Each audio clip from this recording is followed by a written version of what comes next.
बड़े बड़े केश हैं ठाकुर जी के, और बड़े केशों की अधिकतर बेणी चोटी पीछे बनाई जाती है, पर यशोदा मैया लाला की चोटी यहां बनाती हैं, सिर के ऊपर सारे बाल इकट्ठे करके यहां पे चोटी बनाती हैं। और जैसे ही ठाकुर जी मुख पर घी लगा के, दही लगा के, गोरोचन लगा के, हाथ में मक्खन लिए रज में लोटपोट होते हुए चल रहे हैं, तो केश तो अच्छे से बंधे ही हैं, पर वो अपने आप ही निकल रहे हैं, जानबूझ के निकल रहे हैं, और आकर के मानो ठाकुर जी के कपोलों का, ठाकुर जी के मुखमंडल का स्पर्श कर रहे हैं। लेकिन सूरदास जी कह रहे हैं भौरे मंडरा रहे हैं ऊपर, केश बार बार ऊपर आ रहे हैं, हट रहे हैं, आ रहे हैं, हट रहे हैं, लेकिन तभी क्या कह रहे हैं, मत मधुपगन मादक मधु ही पिए। कभी कभी वो केश लहराता हुआ जब गाल पर लगे हुए दही से जाके चिपक जाता है, तो ऐसा लग रहा है कि मानो एक भौरा उनमें से मादक हो गया है, एक भौरा उनमें से मतवाला हो गया है, और जाकर के उस पुष्प पर बैठ गया है। अब खींचने पर भी, अब निकालने पर भी छोड़ नहीं रहा है पुष्प को, मानो वो केश यहीं अटक गया है गाल के ऊपर। छोटे से लाला, छोटे से कन्हैया अपने हाथ से जब हटाने का प्रयास करते हैं, तो हाथ में लगा मक्खन और दही और ज्यादा मुख पे लग जाता है, और केश हट नहीं पाता, और ज्यादा आगे आगे आगे। सूरदास जी वर्णन कर रहे हैं, शोभित कर नवनीत लिए, शोभित कर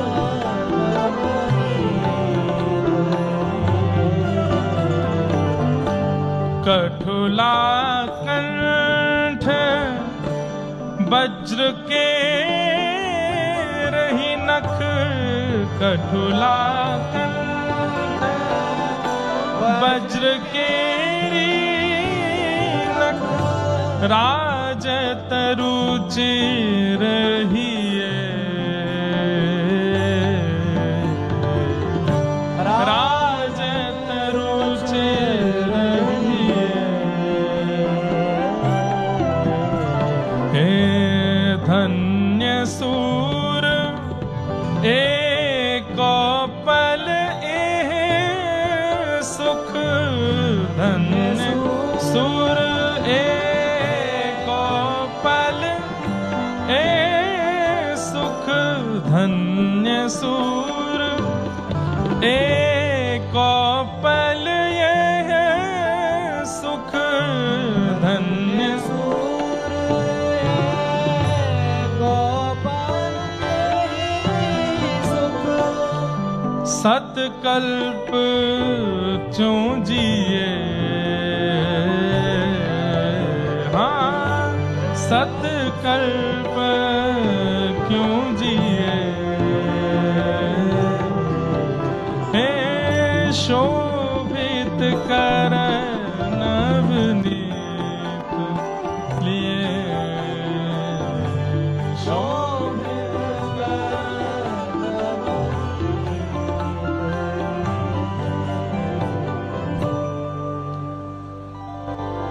ऐसा वर्णन वल्लभाचार्य महाप्रभु कह पड़े कि अरे भैया, इतने दिन से हम सेवा कर रहे, लेकिन ऐसा अनुभव, ऐसी झांकी, ऐसी भावना तो हमारे चित्त में नहीं बनी। अरे सूरदास, तैने पहली बार आते नवनीत प्रियालाल जी को देख करके इतनी झांकी को वर्णन कर दिया।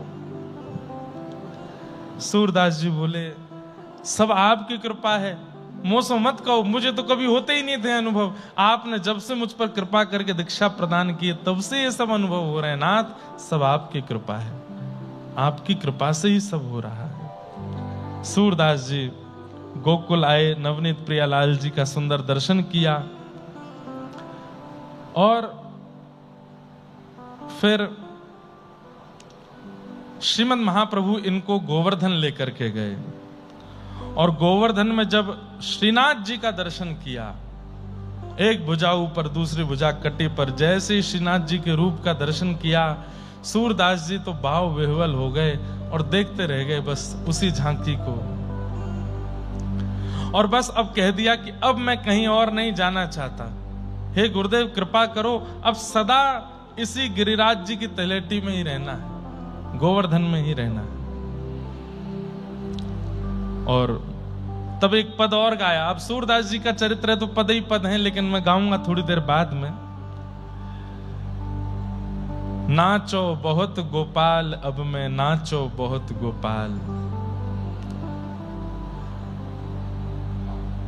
काम विषय को पहल चोलना कंठ विषय की माल, अब मैं नाचो बहुत गोपाल। श्रीनाथ जी के चरणों में प्रणाम करते हुए वंदन करते हुए बोले कि हे श्री जी बाबा, हे श्रीनाथ जी, बहुत नाच लिया अब संसार में, अब कहीं नहीं जाना, अब आप अपनी चरण शरण रखिए, अब मुझे और कहीं मत जाने दीजिए। श्रीनाथ जी की शरण में रहने लगे श्री सूरदास जी। महाप्रभु जी तो यात्राओं पर निकल गए। फिर महाप्रभु जी के पुत्र हुए श्री विठलनाथ जी। सूरदास जी 100 वर्ष से ज्यादा आयु जी करके रहे पृथ्वी पर, और वो भी क्यों, अंत में बताऊंगा मैं इतना लंबा क्यों जिए। विठलनाथ जी की सेवा होने लगी। आप गुरु पुत्र को गुरु समान ही मानते थे। गुरु पुत्र श्री विठलनाथ जी को भी गुरु रूप में ही देखते थे। विठलनाथ जी ने देखा कि अब सूरदास जी थोड़े वयोवृद्ध हो गए हैं, इनको एक सेवक दे दें। गोपाल नाम का एक सेवक दे दिया। गोपाल नाम का एक सेवक दिया। सूरदास जी अब उस गोपाल सेवक की हाथ पकड़ के चलते थे, उसी के संग ही बैठते थे, वही खिलाता था, पिलाता था, सब क्रिया वही करता था। एक दिन की बात, श्री सूरदास जी भोजन कर रहे थे और गोपाल आकर के थाली लगा जाता और हाथ पकड़ करके स्पर्श करा देता। यहाँ रोटी है, ये सब्जी है, ये कढ़ी है, ये पकौड़ी है, ये मिष्ठान है, ऐसा सब बता देता। सूरदास जी बोले जल कहाँ है? तो बोले बाबा जल तो लायो नहीं मैं, रुक जाओ अभी ला रहा हूं, आप प्रसाद पानो शुरू करो, मैं जल लेके आऊं। और वो तो मन चला बालक, जैसे ही बाहर गया तो बाहर खूब सारे बच्चे खेल रहे थे, उन्होंने गोपाल को बुला लिया तो उनके संग खेलने चला गया। वो भूल गया कि भीतर जल दे के आना है। सूरदास जी ने धीमे धीमे रोटी सब्जी सब पाना शुरू किया। पाते पाते पाते कवल कंठ में फंस गया, और ऐसे फंसा कि महाराज बस अब तो स्थिति है कि आवाज नहीं निकले। गोपाल गोपाल बोल तो रहे थे लेकिन बोल नहीं पाए। अब तो खांस खांस के बुरा हाल, जल मिले नहीं। सूरदास जी बेचारे नेत्र हैं नहीं, कहां ढूंढने जावे अब जल। अरे गोपाल कहाँ है भैया, जल्दी जल दे जा भैया। बोल नहीं पाते हैं, फिर रुक जाता है गला, कंठ अवरुद्ध हो जाता है, श्वास रुक जाती है। उस गोपाल ने तो नहीं सुना, लेकिन गिरिराज जी के ऊपर बैठे हुए गोपाल जी ने सुन लिया। बोले मेरो सूरदास बेचारो कहीं पधार नहीं जाए। सो अपनी सोने की झारी लेकर के ठाकुर जी भागे, और ठाकुर जी भाग करके गए और सूरदास जी जिस चौकी पे बैठे थे वहां जाकर के अपनी झारी रखी, और अचक से सूरदास जी का हाथ उठा के झारी पकड़ा दी। अब ऐसी स्थिति में व्यक्ति ये नहीं देखता किसने हाथ पकड़ा, अब वो भी नेत्रहीन। जल मिला, तुरंत लेकर के उसको पीने लगे, उसका पान करने लगे, कंठ की जो स्थिति उसको ठीक करने लगे। ठाकुर जी चले गए। गोपाल आया, बड़ा डरा डरा सहमा सा जल का पात्र लेकर 2 घंटा बाद आया। यहां तो सूरदास जी प्रसाद आदि पा करके प्रेम से हाथ पहुंच करके बैठे थे, चिंतन कर रहे थे ठाकुर जी का। इतने में गोपाल आयो, बाबा मुझको क्षमा कर दियो, नहीं विलंब है गयो मुझको आवे में, आपने जलपान कियो कि नहीं, लो जल ले लो। सूरदास जी बोले अरे का बोले लाला, अरे पी तो लियो जल, तेने पिवाए तो दियो मुझको। गोपाल बोलो मैंने नहीं पिवाया बाबा, मैंने तो कोई जल दियो ही नहीं, मैं तो पात्र लेके अभी आयो। अरे पात्र मेरो गले में कवल फंस गयो, तेने हाय के हाथ मेरो पकड़ायो तभी तो मैंने पियो। गोपाल ने पीछे मुड़ करके जब चौकी की ओर देखा तो सोने की झारी रखी है। सूरदास जी बोले हाँ, अरे ये सोने की झारी यहां कहां से आई? अरे मैं सत्य बता रहा हूं, मैं तो बाहर खेलवे में लग गयो, मैं जल पिलावे नहीं आयो, कौन आयो? सूरदास जी के तो नेत्र सजल हो गए। अरे भक्त वत्सल दीन दयाल गोपाल प्रभु, अरे मैं गोपाल गोपाल कह के गलो पकड़ के बैठो या मारे, अरे मुंह तो पतो चल गए, सोने की झारी है? बोले हाँ। नेत्र सजल, वो ला मुकुट है, जल्दी झाड़ी लेकर के शीश से लगा में, फिर सुगंध ले में, वहां में से सुंदर पे सुगंध आ रही है।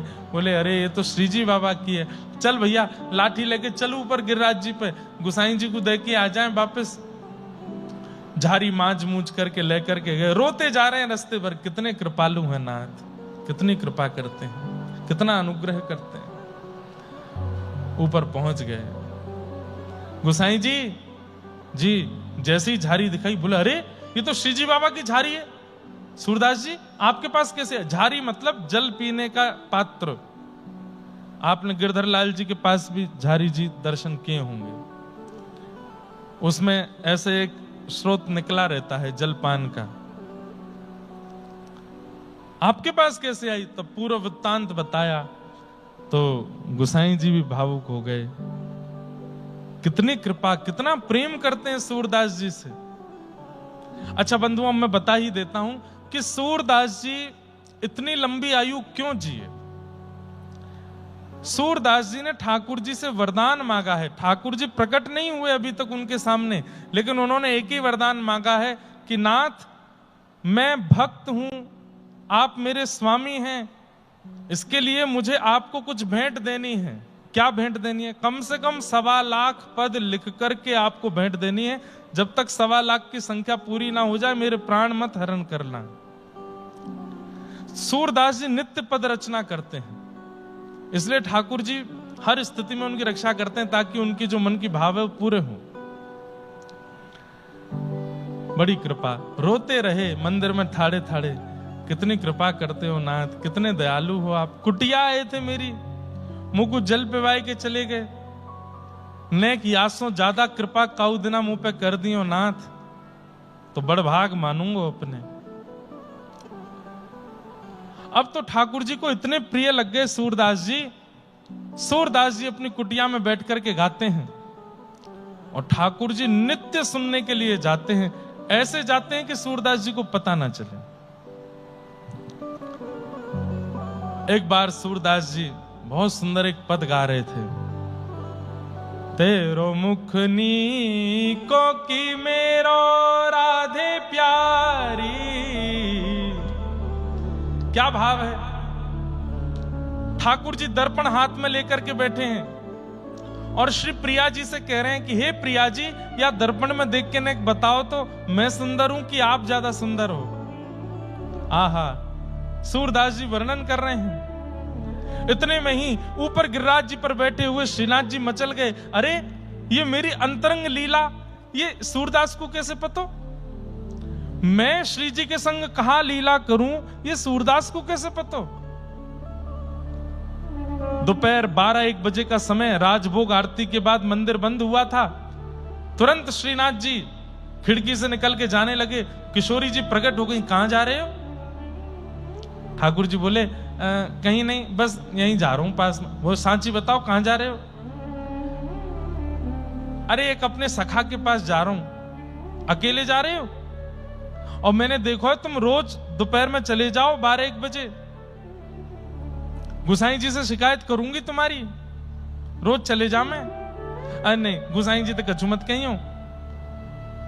एक शर्त पे बोले कहा मोए भी लेके चलो। नहीं नहीं आप मत चलो। क्यों?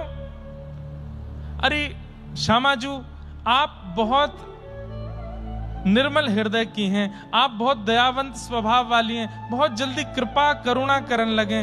और इतनी जल्दी करुणा करनी नहीं है, इतनी जल्दी कृपा करनी नहीं है, मैं अपने आप देख लूंगा, आप यहीं रहो। तो ठीक है आप जाओ, मैं गुसाई जी से कह दूंगी कि आप तो कपाट बंद करके जामे, तुम्हारो लाड़ लो खिड़की में तो भाग जाए।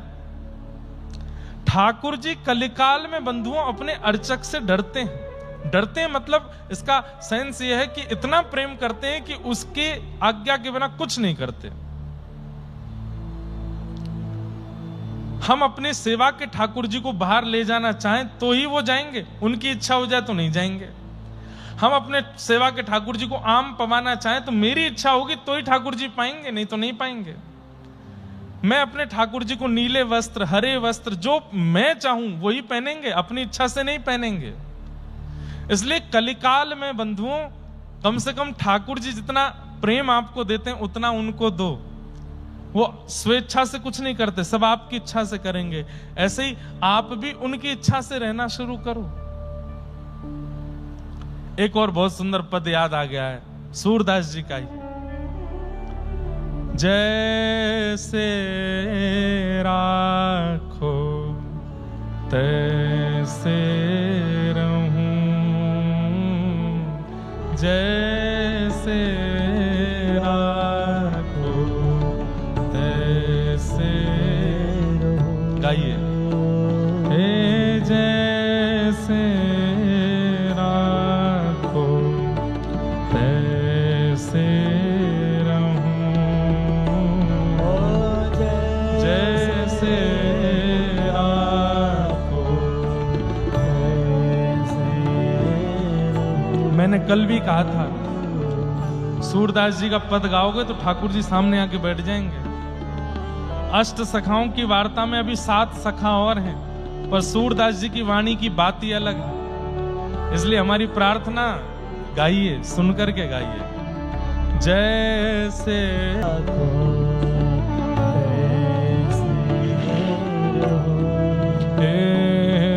कबहु भोजन देहो कृपा कर, कबहु भोजन देहो कृपा कर, कबहु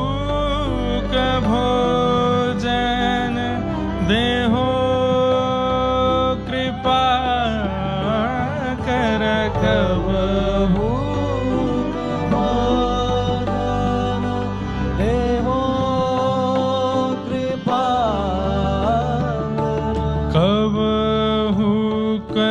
भूख सहूं, कब हे कमल नयन घन श्याम मनोहर, कमल नयन घन श्याम मनोहर, कमल नयन घन श्याम मनोहर, कमल घन श्याम मनोहर, अनुचर भयो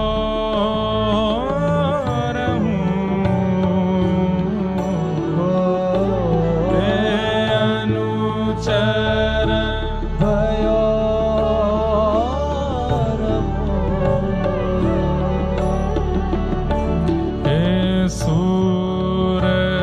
सूरदास प्रभु भक्त कृपा निधि,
कलयुग में अर्चक जो है उसके अधीन रहते हैं ठाकुर जी। वो पीला पहनाएगा तो पहनेंगे, वो कड़ी खिलाएगा तो खाएंगे, वो रसगुल्ला खिलाएगा तो खाएंगे, अपनी इच्छा से कुछ नहीं करते। श्रीनाथ जी कहने लगे, हे श्री जी, मैं खिड़की से लांग के कहीं जा रहा हूं, आप गोसाई जी को ये मत बताइए। मुंह को उनते डर लगे। श्री जी बोली, मुंह को संग लेके चलो। बोले एक शर्त पे। बोले क्या? आप बिल्कुल मौन जाओगी और मौन आओगी, कुछ नहीं बोलोगी रास्ते में। बोले कुछ नहीं बोलूंगी, चलो। और ठाकुर जी किशोरी जी को लेकर के सूरदास जी की कुटिया पहुंचे। चुपचाप बैठ करके सूरदास जी एक पद गा रहे थे और धीमे से खिड़की खोल करके धीमे से ठाकुर जी और श्री जी को लेके भीतर आए और एक कोने में आकर के बैठ गए।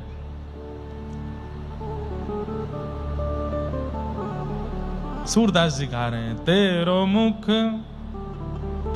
मुख नीको की मेरो श्यामा प्यारी, तेरो मुख नीको की मेरो श्यामा प्यारी। दर्पण हाथ लिए नंदन नंदन, दर्पण हाथ लिए नंदन, सांच कहो वृषभानु दुलारी, सांच कहो वृषभानु दुलारी।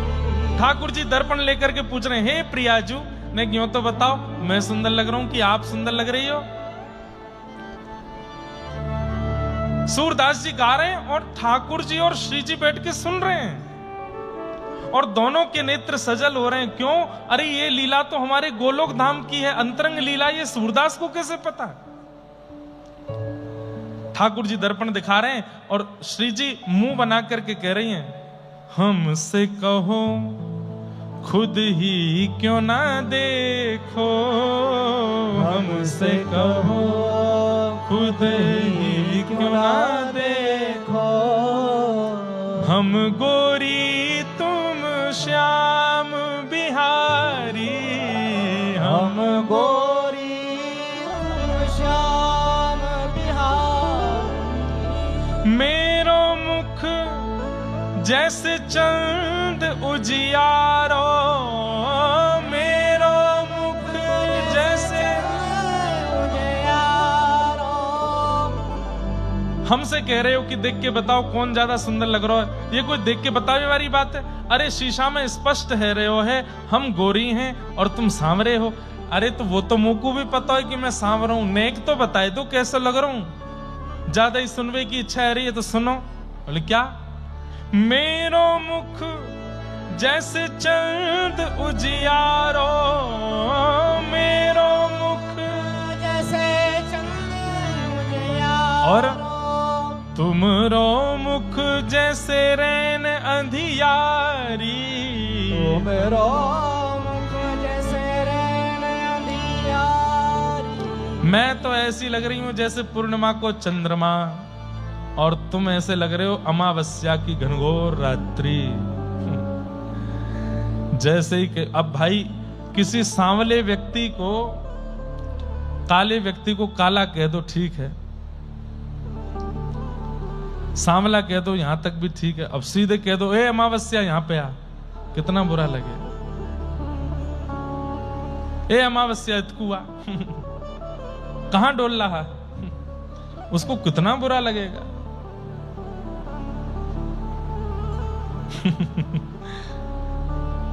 ठाकुर जी तो इतना बुरा मान गए, शीशा वीशा छोड़ के मुंह फुला के बैठ गए। बोले श्री जी ये भी कोई बात है, कारो कह दो, सांवरो कह दो, कोई और बात। कोई अमावस्या बोलता है क्या? आप अमावस्या बोल रही हो हमको। जैसे ही ठाकुर जी मान करके बैठे हैं, सूरदास जी गा रहे हैं, प्रिया प्रियतम सुन रहे हैं। ये सब दिमाग में रखिए भाव। बंधुओं देखो, जो विषय यहां लिया गया है ना, ये सुनने का विषय नहीं है, ये अनुभव का विषय है। और अनुभव ऐसे नहीं होगा, चिंतन करना पड़ेगा आपको उसी स्थिति का। अब ठाकुर जी मान करके बैठे हैं और श्री प्रिया जी उनको मना रही हैं, श्री जी उनको मना रही हैं। कैसे मना रही हैं? अरे आप तो रूठ के बैठ गए, रहने दो मोते, बात मत करो, चली जाओ और जाओ, इतने सारे गोरे गोप हैं, गोरे गोरे सबरे ग्वाला हैं, उनमें तो कोई पसंद कर लो, मैं तो कार हूं, ऐसे बैठूंगा किनारे पे ही, और या कारी जमुना के पास ही, मैं हूं कारो जो कारी, हम दोनों यहीं बैठे रहेंगे, आप जाओ यहां से। अब श्री जी मना रही हैं, क्या कह रही हैं? अरे नेक मेरी बात तो सुनो। बोले कहा बात है? तेरो नयन में मोटो मोटो कजरा, तेरो नयन में मोटो मोटो कजरा।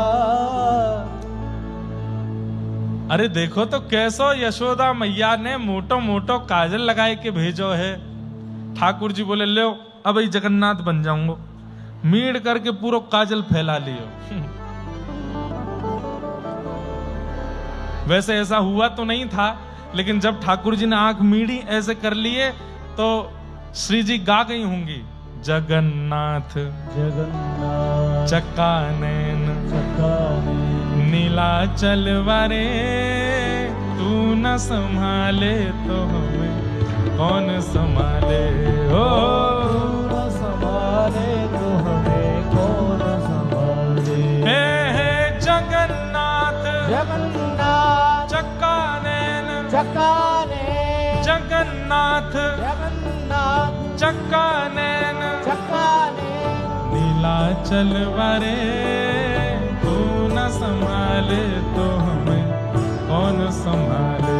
हो न संभाले तो हमें कौन संभाले। बस पद चल रहा है, वहीं चलो, ये तो मैंने ऐसे जोड़ दिया अपनी तरफ से। ठाकुर जी बोले मोटो मोटो काजल लो फैला लियो मैंने, और कारो है गो में, अब बताओ। अरे श्याम सुंदर आप इतना ज्यादा मान कर रहे हो, मैं तो एक बात बता रही हूं, सुनो तो। तुमरो नयन में मोटो मोटो कजरा, तेरो नयन में मोटो मोटो कजरा, हमरे नयन में तुम बनवारी, हमरे नयन में तुम बनवारी। हे श्याम सुंदर ने मेरी आंखन में देख के बताइयो काजल लगायो मैंने? ठाकुर जी बोले नहीं आपने तो नहीं लगाया। बोले लगाए हो है पर आपको दिख नहीं रहे हो। बोले कौन सा काजल लगाए हो है? बोले मेरे नेत्रन के काजल तो आप ही हो, जो नेत्रन में सदा बसे वही को तो काजल के हैं, मेरे नेत्रन में तो आप बैठे हो, मुंह को काजल की कहा आवश्यकता। ठाकुर जी पहले तो हंसे, अच्छा मैं सदा आपके नेत्रन में रहूं, फिर थोड़ी देर अच्छा काजल के रूप में फिरते कारो बोल दियो मुंह को। श्री जी बोली नहीं नहीं नहीं ऐसी बात नहीं, आप इतना बुरा नहीं मानो। तुम तो नख पे गिरिवर धार्यो, नख पे गिरिवर धारो। आपने नख पे गिरिराज जी धारण किए, पर आपसे ज्यादा बलशाली मैं हूं। क्यों? हम उर्धार रहे गिरधारी, हम उर्धार रहे गिरधारी। श्री जी बोली आपने तो नख पे गिरिराज जी उठाए, पर गिरिराज जी उठाए भय श्याम सुंदर को गिरिराज सहित हमने अपने चित्त में धारण कियो है ना आपसे ज्यादा बलशाली हम। हमारे चित्त में आप हो, मेरे नेत्रों में आप हो, मेरे सब जगह आप ही हो श्याम सुंदर, ऐसे बुरा मत मानो। इतने में ठाकुर जी ने मान छोड़ दियो, रूठनो छोड़ दियो, और श्री प्रिया जी और ठाकुर जी दोनों ने एक दूसरे को आलिंगन कियो। सूरदास जी कुटिया में बैठे बैठे गा रहे हैं, सूरदास या छवि की शोभा, सूरदास या छवि की शोभा, इन नैनन सो तरत नटारी, इन नैनन सो तरत नटारी। यहां सूरदास जी गा रहे हैं और इतने में ही ठाकुर जी को सिसकियों की आवाज आने लगी। ठाकुर जी बोले ये सिसकी कौन ले रहे हो? देखी तो बगल में श्री जी खूब जोर जोर से नेत्रन से आंसू गिर रहे हैं, और कह रहे हैं मोकू इनको नेत्र देने, अभी कृपा करूंगी इन पे। ठाकुर जी बोले नहीं करना, मैंने आपसे कही ना, बोलोगी नहीं कुछ करना। अरे वो सूरदास है, वो नेत्र नहीं है, तभी तो इतना बड़ा भक्त है। नेत्र मिल जाएंगे तो वहां के रस खत्म हो जाएगा, वहां को भाव खत्म हो जाएगा। इसका मतलब क्या है? किसी को ठाकुर जी ने कुछ वियोग दिया है, इसका मतलब उस वियोग से ही उसका निर्माण होगा। मत दो श्री जी। श्री जी बोली चाहे नेत्र नहीं दूं, एक बार या को स्पर्श तो करूंगी, कछु तो कृपा करूंगी। ठाकुर जी बोले तुम्हारे पांव पूजूं, हाथ जोड़ूं, मत करो ऐसा। अरे बाबा है, पकड़ लेगो। लेकिन इनको तो लग रहा था कि सूरदास जी को पता नहीं चल रहा है, पर सूरदास जी के नेत्र नहीं है, कान तो हैं। आज सुबह सुबह मंगला दर्शन करने गए थे सूरदास जी, और उस समय जो इत्र की सुगंधी ली थी, वही इत्र की सुगंधी पूरी कुटिया में आ रही है। वो तो तभी समझ गए थे कि दोनों आगे बैठ गए हैं।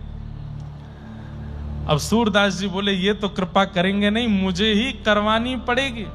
और सूरदास जी बिल्कुल अनजाने से ही बने, लाठी उठाई अपनी और लेकर के चलते चलते खिड़की खोली और दरवाजा खोल के बाहर निकले। श्री जी बोली अरे बाबा कहीं गिर जाएगो, अरे देखियो कैसे चल रहा है, अरे ये कहीं गिर जाएगो। अरे वो सूरदास है, वहां की उम्र ना देख रही, 70 साल को है गयो, अभी तक सब चलनो फिरनो सब आदमी सब पता हो गली मोहल्ला कौन से हैं। प्रिया जी बोली मैं तो आज पहली बार मिली हूं, मैं ऐसे नहीं, मैं इनको एक सहारो दे दूं। ठाकुर जी बोले कोई आवश्यकता नहीं है श्री जी, जल्दी चलो, मंदिर खुलवे वारो दर्शन देनो है। अच्छा न एक दूर तक देखन दो, ये कहां जाएंगे। सूरदास जी जानबूझ करके उस रास्ते पर गए जहां आगे गड्ढा गहरा सूखा कुआ था। बोले यहां गिरूंगो, इनके सामने गिरूंगो, ठाकुर जी तो नहीं उठाएंगे, लेकिन आज श्री जी आई हैं, वो उठाए बिन मानेंगी नहीं, और आज उठाएंगी तो बस जीवन भर के लिए उठ जाऊंगा मैं। और सूरदास जी ऐसे चलते जा रहे हैं, और चलते चलते चलते आगे जैसे ही कुआं आया, श्री जी बोली अरे कुआं गिर जाएगा। इतने में तो सूरदास जी गिर गए। अब तो श्री जी बोली मैं मंदिर नहीं जाऊंगी, जब तक इनको बाहर नहीं निकाल लेंगे मैं नहीं जाऊंगी। ठाकुर जी बोले चलो। ऊपर कुआं के ऊपर से ठाकुर जी झांक रहे हैं। कैसे निर्दयी हो आप हैं, ये बेचारो आंधरो यहाँ पे पड़ो है, या को निकाल के नहीं जाओगे, निकालो चलो। अब कैसे निकालूं? बोले इतनी बड़ी कारी कमरी ओढ़ रखी है, या को नीचे डारो। बोले इतनी लंबी ना है। बोले लो मेरी चुनरी बांध दो यहाँ में।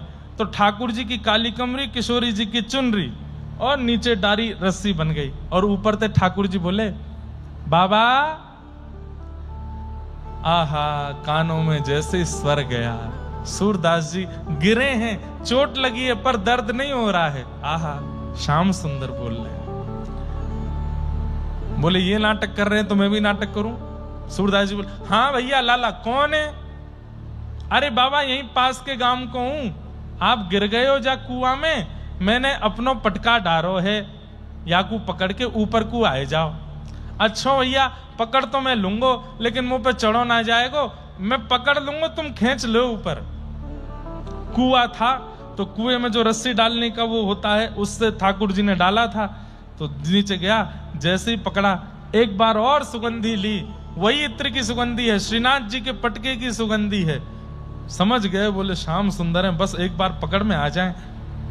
सूरदास जी ने पकड़ लियो। अब यहां ठाकुर जी खींचे तो ठाकुर जी से खींचे नहीं। अब देख कैसी लीला, जगत नियंता जगदाता, उनसे नहीं खींचेंगे सूरदास, लेकिन ये भी लीला कर रहे हैं। श्री जी से बोले हे श्री जी, खड़ी खड़ी कहां देख रही हो, चलो मेरी कमर आप पकड़ो, मैंने ये पटका पकड़ो, आप मुंह को खींचो, मैं पटका को खींचूंगा, या सूरदास को बाहर निकालें। अब श्री जी ठाकुर जी को खींच रही हैं, ठाकुर जी पटका खींच रहे हैं, और धीमे धीमे धीमे सूरदास को बाहर ला रहे हैं। सूरदास जी बीच बीच में रो जाते हैं, भावुक हो रहे हैं। जय हो कृपानाथ, बड़ी कृपा, बड़ी कृपा। जैसे ही सूरदास जी बाहर आए, बाहर आकर के वो बीच के मार्ग से बस नीचे कूदना था। ठाकुर जी बोले, सूरदास जी ने पटका पकड़ रखा है, ठाकुर जी बोले हाँ बाबा अब कूद जाओ, पटका दे दो मुझे। ठाकुर जी की आवाज जहां से आ रही थी, सूरदास जी ने उसी दिशा में जोर से छलांग मारी और ऐसे छलांग मारी पकड़ने की भावना से कि पकड़ में आ जाए। तो ठाकुर जी तो किनारे हट गए, श्री जी के चरणन में जाके गिरे और दोनों चरण ऐसे पकड़ लिए सूरदास जी ने और पकड़ करके कस के पकड़ लिए बिल्कुल। अब ठाकुर जी जल्दी श्री जी के हाथ पकड़, चलो चलो जल्दी चलो। और श्री जी ने जल्दी जल्दी अपने चरण हटाए। जैसे ही दौड़ने लगी तो एक नूपुर श्री वहीं सूरदास जी के पास ही रह गया। सूरदास जी ने चुपचाप वो नूपुर उठाए करके अपनी अंटी में दबाए लियो। अब जैसे ही ठाकुर जी श्री जी को लेके दौड़े, यहां सूरदास जी बोले, कहां है भैया लाला? अरे मुंह को निकारवे वारो, कहां चलोगो भैया? दूर से ठाकुर जी चिल्ला रहे, बाबा मेरी मैया बुला रही है, फिर कभी आऊंगो। लेकिन किशोरी जी बोली, श्याम सुंदर, हां मेरी एक पाजेब कहां है? ठाकुर जी ने नीचे देखो, बोले अब रह गई होगी, कहीं गिर गिराई गई हो। छोड़ो वाकू छोड़ो, सुनो ये संध्या को समय है वारो है, मंदिर खुलवे वारो है, गुसाई जी अभी आके कपाट खोलेंगे, वहां मैं और आप नहीं मिले तो बड़ी हमारी जो है का बड़ी डांट पड़ेगी, आश्चर्य रह जाएगा, जगत में बात फैल जाएगी, जल्दी चलो। श्री जी बोली, पहले मेरी नूपुर लाओ, वह नूपुर को पहन के जाऊंगी, वह के बिना नहीं जाऊंगी। ठाकुर जी बोले, मैं यही मारे ना लेके आऊं आपको, आज पूरा विलंब करा दियो कोरो। अब नूपुर ढूंढे, सब जगह ढूंढते ढूंढते ठाकुर जी गए तो सूरदास जी बैठे हैं चुपचाप। ठाकुर जी बोले, बाबा। हाँ भैया लाला, अरे मैं बोई हूं, आपको निकाल के गयो का। अच्छा क्या बात है लाला? बोले, मेरी सहेली आई संग में, वह सहेली को एक नूपुर गिर गए, आपने देखो? अरे लाला मैं तो सूरदास हूं, नेत्र ही ना है मेरे, मैं कहां से दिख सकूं? बाबा ए बताए तो तुम्हारे ने कछु नजर में पड़ो? तो बोले, नजर है ही ना लाला, कहां से पड़ेगो? ठाकुर जी ने तभी देखा तो अंटी में से थोड़ा सा नूपुर निकल रहा था। बोले, बाबा ये तुम्हारी अंटी में लगो तो है, यही तो है नूपुर। अच्छा ये? बोले, हाँ ये तो अभी मुंह को जो निकारवे आए उनकी सखी को है। तो बोले, बाबा मैं वही तो हूं। बोले, मैं कैसे मानूं तुम वही हो? अभी मैं तुम्हें दे दूं और फिर बाकी बात फिर कोई छोरा आयो आके बोलो मैंने तुम निकारे मेरी सखी को नूपुर गिर को दो, मैं तो कहूंगा कि मैं तो दे दियो। बोले, अरे तुमने कोई और को दे दियो, वो तो मेरी सखी को है, मैं कैसे जानूं कि तुम्हारी सखी है? कैसे जानोगे? बोले, एक नूपुर तुम्हारे पास है, एक नूपुर मेरे पास है, एक की पहचान करा दो, दूसरा ले जाओ। वह सखी को लेके आओ और बातें कहो, अपनो एक नूपुर की पहचान मुंह को करा दे, मैं दूसरा दे दूंगा। किशोरी जी गई, बाबा दूर से ही सुन लो नूपुर की आवाज और आवाज से आवाज मिला लो। सूरदास जी बोले, मेरे कान कमजोर हैं, आके स्पर्श करा दो, स्पर्श कर लूंगा तो पता कर लूंगा यही है, तो पहना दूंगा। किशोरी जी गई और जैसे ही जाए करके अपने पैर को स्पर्श करायो, सूरदास जी ने दूसरे पैर में नूपुर पहनाना शुरू किया। ठाकुर जी कान में बोले, नूपुर पहनते ही भाग लियो, ये बाबा पकड़ लेगो। श्री जी बोली, हाँ ठीक है। जैसे ही नूपुर पहनाया, श्री जी जैसे ही दौड़ने लगी, सूरदास जी ने फिर से दोनों चरण पकड़ लिए। बोले, आज नहीं छोड़ूंगा, बिल्कुल नहीं छोड़ूंगा। अरे लाला तू को जावे की जल्दी, तू चलो जा, श्री जी को नहीं छोड़ूंगा। अरे बाबा इनको तो छोड़ना पड़ेगा। बोले, एक शर्त पर छोड़ूंगा। बोले, कैसे? मुंह को दर्शन दो दोनों, आज मुंह को प्रत्यक्ष दर्शन दो तो ही जान दूंगा, नहीं तो नहीं जान दूंगा। ठाकुर जी और श्री जी दोनों सामने थाड़े हैं। सूरदास जी के नेत्रों पर भगवान ने हाथ फेर दिए, सूरदास दर्शन करो। और जैसे ही सूरदास जी ने आज इतने वर्षों के पश्चात पहली बार नेत्र खोले, और पहली बार नेत्र खोलते ही श्याम वर्ण श्री मुरली मनोहर, गौर वर्ण श्री राधिका रानी दोनों युगल सरकार सामने खड़े हैं और प्रेम पुलकित नेत्रों से श्री सूरदास जी उनका मधुर दर्शन कर रहे हैं। बोलो भक्त वत्सल भगवान की। बसो मोरे नैनन में यह जोड़ी, बसो मोरे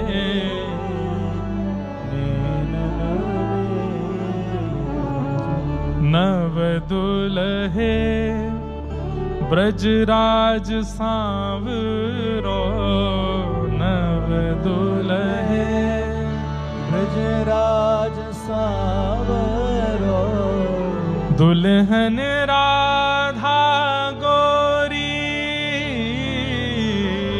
दुल्हन राधा गोरी, बसो मोरे नैनन में यह जोड़ी, बसो मोरे नैनन में जोड़ी। हित हरिवंश करीन्यो छावर, हित हरिवंश करीन्यो छावर, चिरजीवो यह जोड़ी,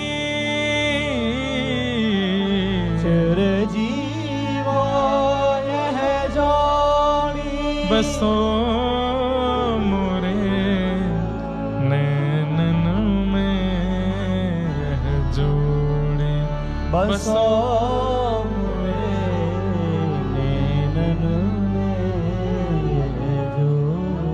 आहा, प्रेम से दोनों का दर्शन किया, खूब उमड़ घुमड़ के दर्शन किए, खूब रोए चरणों से लिपट लिपट के, और अंत में खूब नैन भर के निहार के नेत्र बंद कर लिए और ठाकुर जी से कहा, अब मुझे पुनः नेत्रहीन कर दो, फिर से अंधा कर दीजिए। अरे सूरदास कहा मांग रो है? बोले यही चाहिए, अब आपको देख लिया, अब और किसी को नहीं देखना है, अब आप तो दिख करके चले जाओगे, अब मैं दुनिया देखता रहूंगा, इसमें मेरी रुचि नहीं है, आप दिख गए बस, अब और कुछ नहीं दिखना है, बस पुनः अंधा कर दो। और ठाकुर जी की कृपा, सूरदास जी को दर्शन हुए, पुनः सूरदास वैसे ही हो गए जैसे हैं। ऐसे सूरदास जी पर ठाकुर जी की अहितु की कृपा हुई, अद्भुत कृपा हुई।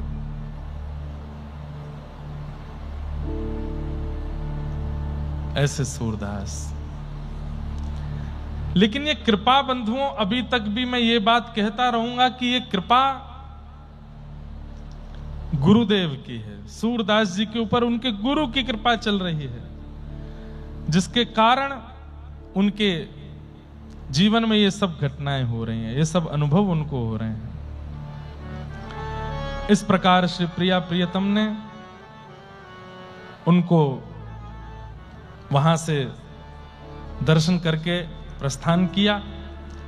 एक दिन गोस्वामी बालकों के मन में आया कि सूरदास जी रोज मंदिर में आते हैं और जैसी झांकी होती है वैसा ही पद गा करके सुना देते हैं। आपस में गोस्वामी बालकों ने कहा, हमको तो लगता है सूरदास पहले ही पता कर लेता है, रात्रि में ये किसी अंदर के मंदिर के भीतरिया से पूछ लेता है कल कौन सी पोशाक होगी, कौन सा श्रृंगार होगा। हमें विश्वास नहीं हो सकता कि सूरदास बिना नेत्रों के ठाकुर जी की झांकी का वर्णन कैसे गा देता है। तब गोस्वामी बालकों ने आपस में कहा, आज ऐसा श्रृंगार करो, ऐसा श्रृंगार करो, ऐसा अलग सा श्रृंगार करो कि सूरदास बता ही नहीं पाए कि आज कौन सी पोशाक पहनी है। विठलनाथ जी के पुत्र थे, उन्होंने ठाकुर जी को ऐसा अद्भुत श्रृंगार किया। कैसा श्रृंगार किया? आज ठाकुर जी को कुछ पहनाया ही नहीं, केवल एक मोती की माला गले में पहना दी और कुछ नहीं पहनाया, बिल्कुल निर्वस्त्र ठाकुर जी खड़े हैं। और सूरदास जी का आगमन हुआ। सूरदास जी से कहा, सूरदास जी आज की झांकी का वर्णन करो, आज ठाकुर जी कैसे लग रहे हैं। सूरदास जी पहले तो खूब हंसे और हंस करके बोले आज तो बहुत ही ज्यादा सुंदर लग रहे हैं। बोले कैसे लग रहे हैं, गा के बताओ। बोले आज तो बहुत ही ज्यादा अच्छे लग रहे हैं, क्या बताऊं। बोले गा के बताओ। सूरदास जी तुरंत अपना करताल हाथ में लेते हैं और हाथ में लेकर के गाने लगते हैं। बड़ा प्रसिद्ध पद है, सब जानते हैं, पर सूरदास जी की वाणी में सब लोग गाइए। आहा, कैसे लग रहे हैं ठाकुर जी। देखे नंग नंगम नंगा, आज हरि देखे नंगम नंगा, आज हरि देखे नंगम नंगा, आज हरि देखे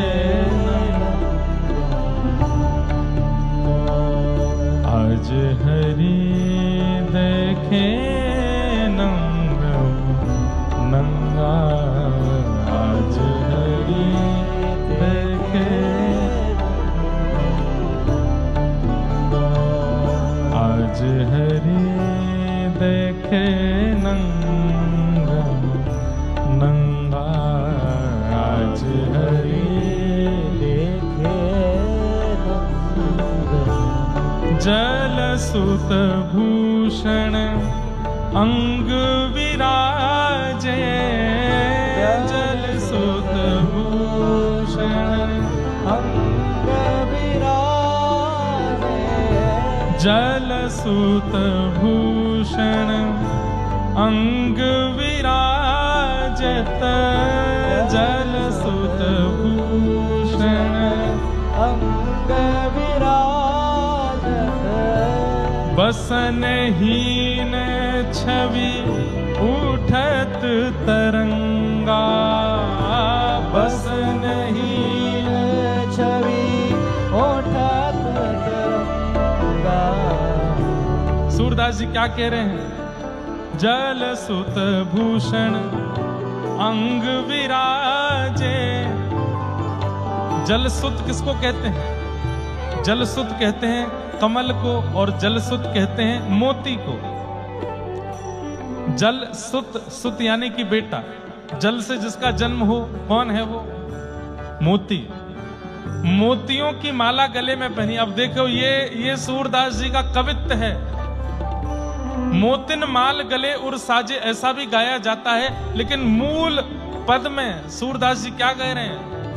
जल सुत भूषण अंग विराजे, जल सुत भूषण अंग विराजे। मोतियों की माला पहनी है, और ये कटी का भाग मोती की माला से ही ढक रहा है, नीचे कुछ पहना नहीं है ठाकुर जी ने। बिल्कुल निर्वस्त्र हैं आज। मोतीन की ही माला है, मोतीन के ही बाजूबंद, मोती के कड़ूला, मोती की ही कौंधनी है, मोती के ही पांव में नूपुर है, सब कुछ मोती का धारण किया है। बसनहीन छवि उठत तरंगा,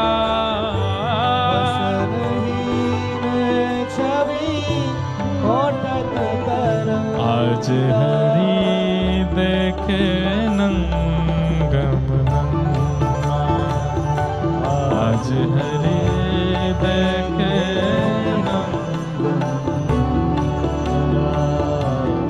ओ अंग अंग प्रति अमित माधुरी, अंग अंग प्रति निरख लजित रवि कोटि अनंगा,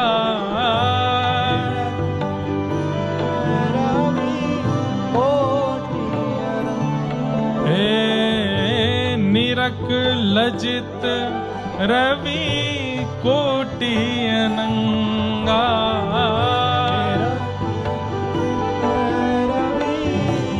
अरे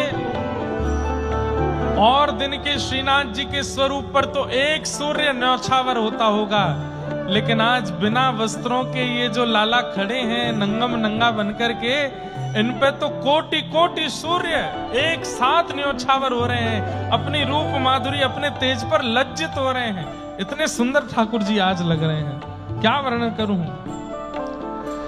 जैसे ही सूरदास जी गा रहे थे, बंधुओं बहुत ध्यान से सुनिएगा, सूरदास जी ने जैसे ही गाया आज हरि देखे नंगम नंगा, तो जितने लोग दर्शन कर रहे थे सब दर्शन करना भूल गए, सूरदास जी की तरफ देखने लगे। ये कैसे बता देते हैं, इनको कैसे पता चल जाता है कि ठाकुर जी ने क्या पहना क्या नहीं पहना?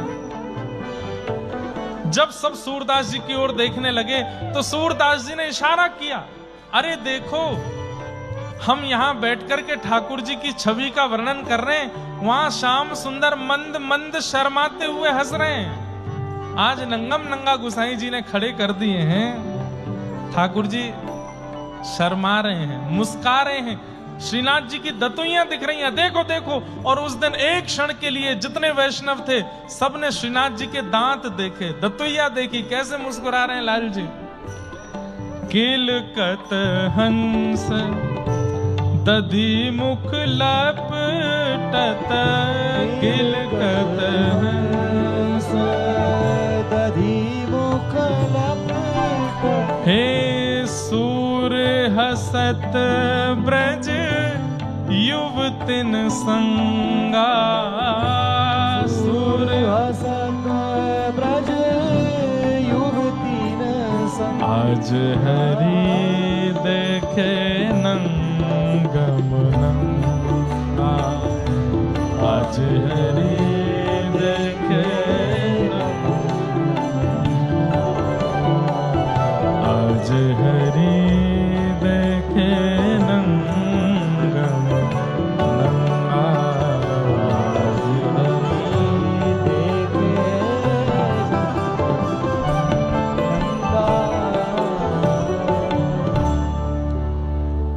सब गोस्वामियों ने और जितने भी वैष्णव थे सबने सूरदास जी की जय जयकार करी। भैया सूरदास आप सामान्य नहीं हैं, आप तो ठाकुर जी के ही चुने। सूरदास जी सबके आगे हाथ जोड़ते, मेरे गुरुदेव की कृपा। मैं कहां सूर स्वामी बना घूमा फिर रहा था, मुझे दास बनाने वाले तो मेरे गुरुदेव हैं, जो ये सब अनुभव कराते हैं। ठाकुर जी के मधुर दर्शन किए। सूरदास जी की ख्याति इतनी ज्यादा होने लगी कि दिल्ली के बादशाह अकबर तक ख्याति पहुंच गई। और ख्याति कैसे पहुंची?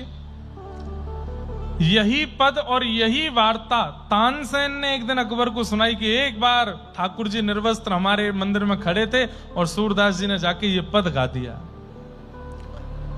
तानसेन रिजवार तो था। अकबर ने तुरंत कहा, ये पद किसका है? ये लास्ट में तुमने सूर कहा, कौन है सूर? तो बोले सूरदास जी हैं हमारे ब्रज में। बोले उनको लेके आओ, हमारे दरबार में गाना गाएंगे। बोले वो दरबार का गाना नहीं गाते हैं, फिर भी उनको बुलवाओ। बहुत बुलाया, सूरदास जी पहले तो गए नहीं। एक दिन अकबर और तानसेन ही सूरदास जी के पास आ गए और कहा, कुछ सुनाइए। बोले बैठ जाओ। मन रे माधव सो कर प्रीत, ये पद सुनाया। हे मन, तू माधव से प्रीति कर, ये पद सुनाया। एक पद सुनने के बाद अकबर के नेत्र बंद रह गए। थोड़ी देर बाद बोला, एक और सुना दीजिए। मन में ना ही रहो अब ठौर, एक और पद सुनाया। अकबर तो इतना प्रसन्न हो गया, बोले कि महाराज आप इतना अच्छा गाते हैं, मैं क्या दे दूं आपको? बोले बस यही दे दो कि बस दोबारा हमारे सामने मत आना, ये दे दो। हम जिनको रिझाने के लिए गाते हैं बस वही हमसे प्रसन्न रहें और कुछ नहीं चाहिए। लेकिन एक घटना घटी बंधुओं, बहुत ध्यान से सुनिएगा। अकबर की एक पत्नी थी, उसका नाम था जोधाबाई, नाम सब जानते हैं। जोधाबाई नित्य यमुना जी जाया करती थी दीपदान करने के लिए दिल्ली में। कृष्ण भक्त थी जोधा। एक दिन जोधाबाई जब यमुना प्रणाम करने के लिए गए तो यमुना जी के तट पर कपड़े में लिपटी हुई एक छोटी सी बालिका जोधाबाई को मिली और उसका रूप देख करके उसका इतना सुंदर भाव देख करके उस छोटी सी बालिका को जोधाबाई ले आई और ला करके अपने यहां रखा। 12-13 वर्षों तक अकबर को पता नहीं चलने दिया कि वो किसी बालिका का लालन पालन कर रही है। क्यों? मुगल शासक है, स्त्री और कन्या ये सब सुरक्षित नहीं रहती थी मुगलों के समय पर। जोधाबाई जानती है कि अगर पता चल गया कि मेरे पास ये छोटी सी पुत्री है, ये धीरे धीरे बड़ी होगी, राजा इससे भी निकाह कर लेगा, ये बादशाह ऐसा है, पर मैं इसको ऐसा नहीं होने दूंगी, इसको प्रेम से रखूंगी अपने पास। और जोधाबाई उसको अपने साथ रखती थी, ठाकुर जी की भक्ति करती, ठाकुर जी का भजन करती और ठाकुर जी का श्रृंगार करती, तो वो बालिका संग में रहती। और जब जब अकबर आता था तब तब पहले योजना बना के उसको कहीं भेज दे। वो इतना व्यस्त रहता था, उसकी अनेक पत्नियां थी, तो जोधाबाई को ज्यादा दिक्कत हुई नहीं। एक दिन जोधाबाई बड़ी उदास बैठी थी, तो इनकी पुत्री ने पूछा,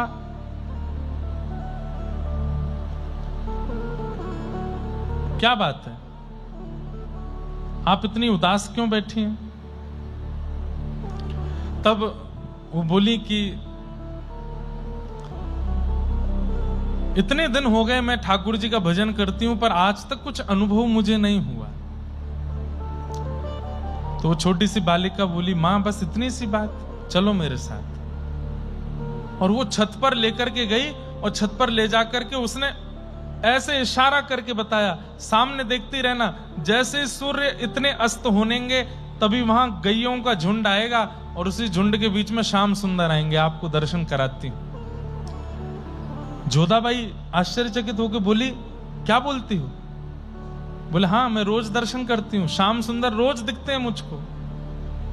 बोले, तू रोज दर्शन करती है? बोले, हाँ। अरे झूठ बोलती है। बोले, नहीं माँ, देखो आप प्रतीक्षा करो, बस अभी सूर्य अस्त होने वाला है, सामने से गौओं का झुंड आएगा और उसी बीच में गौर वर्ण के बलराम जी, श्याम वर्ण के ठाकुर जी और सब सखाओं के साथ जाएंगे यहां से, और मेरी तरफ देखते भी हैं वो, आप यहीं खड़ी रहना।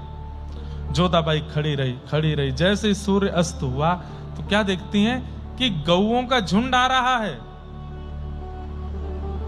वेणु की ध्वनि आ रही है, और ऐसी वेणु की ध्वनि जो पहले कभी सुनी नहीं है। लेकिन श्याम सुंदर नहीं दिख रहे, ठाकुर जी नहीं दिख रहे। जोधाबाई बोली, मुझे गैया दिख रही हैं, मुझे वेणु का रो सुनाई दे रहा है, पर श्याम सुंदर तो नहीं। अरे मां देखो ना, वही तो हैं, मुझे नहीं दिख रहे हैं।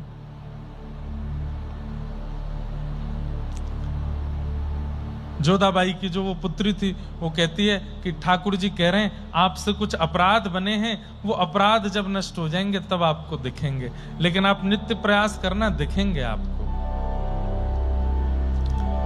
अब तो जोधाबाई उसको पुत्री कम अपनी गुरु ज्यादा मानने लगी। अब तो पास ही बैठी रहती है, और बताओ ना, और श्याम सुंदर को क्या प्रिय है, और अब तो जोधाबाई इतनी ज्यादा व्यस्त रहने लगी उसके साथ। कभी कभी अकबर बुलवाता था तो जोधाबाई जाती नहीं थी। अकबर ने कहा, इतने दिन से हम बुला रहे हैं, जोधाबाई आती नहीं, क्या बात है?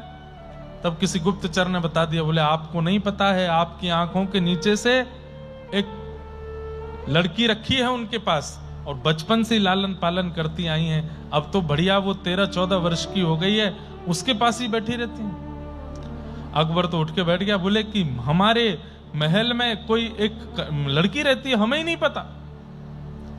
जोधाबाई को पत्र लिखा, बोले हमें पता है तुम्हारे पास एक लड़की, आदि आदि सब लिख करके भेजा, हमारे सामने उसको पेश करो।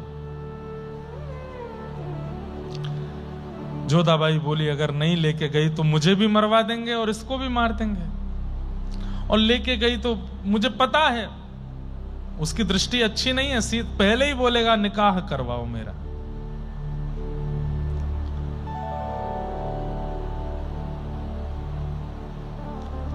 अंत में जोधाबाई पर और कोई रास्ता नहीं था, तो लेके गई उस पुत्री को। जैसे ही अकबर के सामने पहुंचे, अकबर ने जैसे ही रूप देखा, देखते ही मन में इच्छा प्रकट हो गई, मेरा इनसे विवाह कराओ, और कह दिया मेरे निकाह की तैयारी करो, इससे निकाह करूंगा मैं। जोधाबाई इतनी सुंदर, आपने हमसे छुपा के रखी, आदि आदि सब बातें कहने लगा। जोधाबाई बोली, आपकी पुत्री नहीं, आपकी पौत्री की उम्र की है। बोले हम बादशाह हिंदुस्तान है, हमारे लिए कोई छोटा बड़ा नहीं, इससे विवाह करेंगे। जैसे ये प्रस्ताव दिया, तुरंत बादशाह को अपने हाथ की उंगली से लेकर के पैर के नखून तक, सिर तक, सब जगह ऐसी अनुभूति होने लगी मानो जैसे किसी ने अग्नि लगा दी हो। जैसे अग्नि पर जलने पर जलन होती है, ऐसे पूरे शरीर में जलन होने लगी। बड़े बड़े वैद्य आ गए, बड़े बड़े ज्योतिषी मनीषी आ गए, बड़े बड़े झाड़ फूंक करने वाले आ गए, लेकिन बादशाह को कोई ठीक नहीं कर पाया। तभी एक हिंदू महात्मा गए, उन्होंने बादशाह की स्थिति देखी, लाल पड़ गया है पूरा और दाने दाने प्रकट हो गए और बस करहा रहा है, रो रहा है कि मेरे को पूरे शरीर में जलन हो रही है। बोले महाराज, इस वक्त सबसे ज्यादा चर्चा जिनकी चल रही है भारत में वो हैं सूरदास जी, आप उनको बुलाओ। अकबर बोला मैं मिल चुका हूं सूरदास जी से, मैं और बीरबल गए थे। बीरबल कैसे भी करके तुम बुलाओ सूरदास जी को। सूरदास जी को जाकर के कहा कि ऐसे ऐसे परिस्थिति बनी है, आप एक बार चल दीजिए। सूरदास जी बोले ठीक है आता हूं। सूरदास जी गए और जैसे ही जाकर के देखा अकबर को, देखते ही बोले वैष्णव अपराध, किसी वैष्णव का अपराध हुआ है, कब से हो रहा है ये बताओ। अकबर ने कहा मुझे याद नहीं। बोले थोड़ा ध्यान करके बताओ नहीं तो मर जाओगे थोड़ी देर में। अकबर ने स्पष्ट बता दिया। बोले ऐसे ऐसे जोधाबाई के पास एक कन्या है और उसको देख करके मेरी निकाह की इच्छा हो गई, तब से हो रहा है। बोले उनको बुलवाओ। जोधाबाई फिर से उस कन्या को लेकर के आई। जैसे ही वो कन्या सामने आई, सूरदास जी के आंखों से आंसू पर आंसू, आंसू पर आंसू। कौन है वो? पूर्व जन्म में सूरदास जी उद्धव थे और कथा बड़ी प्रसिद्ध है। कल भी मैंने थोड़ी सी संकेत में कही थी कि ये निकुंज में प्रवेश करना चाह रहे थे, तब ललिता विशाखा ने इनको रोका था कि ये प्रिया प्रियतम का निकुंज है, उद्धव यहां मत जाओ। तो उद्धव बोले मैं सखा हूं भगवान का, मैं कहीं भी जा सकता हूं। बोले कहीं भी जा सकते हो पर निकुंज में नहीं जा सकते। नहीं माने, उद्धव जबरदस्ती प्रवेश करने लगे। तब ललिता जी ने श्राप दे दिया तुम नेत्रहीन हो जाओ। उद्धव जी नेत्रहीन हो गए। तभी उद्धव जी ने श्राप दे दिया तुम भी एक मिलेच्छ के घर में जाओगी और वहीं पलोगी बढ़ोगी। सूरदास जी पहचान गए, अरे ये तो ललिता जी हैं, ये साक्षात कृष्ण की, साक्षात किशोरी जी की सखी सहचरी हैं ललिता जी। और सूरदास जी की और ललिता जी की एक मीठी बात वार्ता हुई।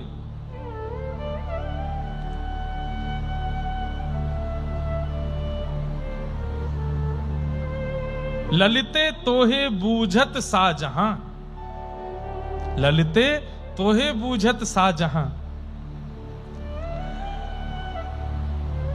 अरे ललिते, ये राजा तेरे बारे में पूछ रहा था। ललिता जी सूरदास जी को देख करके उनके भी नेत्र सजल हैं। वो क्या कह रही हैं? तद श्याम सुंदर तुम आए कहां? अरे श्याम सुंदर को अकेला छोड़ के यहां कहां तुम मिलेच्छों के दरबार में आए हो? सूरदास जी बोले ये दुनिया अजब तमाशा, ये दुनिया बड़ी अजीब है। मैं तो नहीं आ रहा था पर मुझे पता चला इससे वैष्णव अपराध हुआ, इसलिए चला आया। ये दुनिया अजब तमाशा। लेकिन तभी वो ललिता रूप में जो बालिका है वो कहती है सूरदास जी से, पर मोहे श्याम मिलन की आशा। पर अब मैं अपने जीवन में और कुछ नहीं चाहती, ठाकुर जी से मिलना चाहती हूं। और तुरंत वो बोलती है अब हरि पर जाऊं, अब मैं ठाकुर जी के पास जा रही हूं। और सूरदास जी मुस्कुरा करके बोलते हैं कछु दिन में मैं भी आऊं, तुम जाओ कुछ दिन में मैं भी आ रहा हूं। और इतना कहते ही वो जो बालिका थी उसके देह से एक अग्नि प्रकट हुई और जल करके पूरा शरीर देह वहीं राख बन गया। सूरदास जी ने उसको अपने शीश से लगाया, नतमस्तक होकर के प्रणाम किया। बोलो श्री ललिते महारानी की। सामने बैठा अकबर पूछ रहा है ये सब क्या था, ये सब क्या हो रहा था? बोले बहुत लंबी कथा है, तुम नहीं समझोगे।